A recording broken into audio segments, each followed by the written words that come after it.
gusto ko yung amoy nito. Amoy ng ano. Simple living. Simpay, nagluluto na sexy. Tuwang-tuwa sa kitchen na maganda. Gusto ko siya, malinis. Ito gusto kong buhay. Medyo tikit-tin tayo. Pag ganyan ang kusinera ko, sarap niyang magluto. Hilig ko talaga magluto. Pero gusto ko iba taga-kain.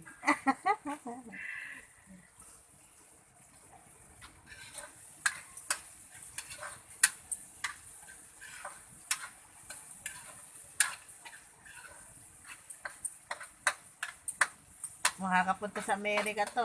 Itong kitchen na to. Mag-picture ka pod. Ay, sarap. Maganda yung video. Gumagalaw.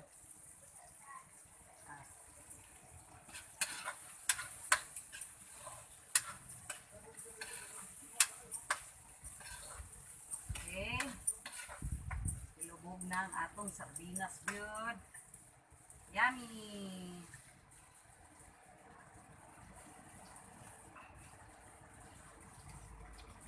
Pero mas gusto ko yung miga. Megan. Kaya lang walang miga, kaya sardinas na lang na master. O, nag-model.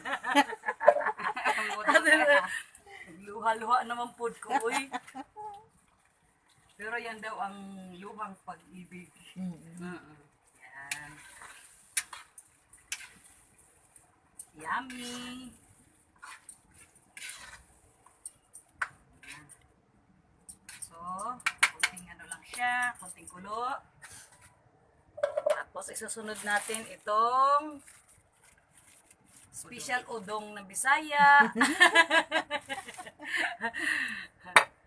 Bisaya udong-udong, Bisaya udong-udong. Teka lang ha. Okay. Enjoy na enjoy ka magluluto dyan, ha?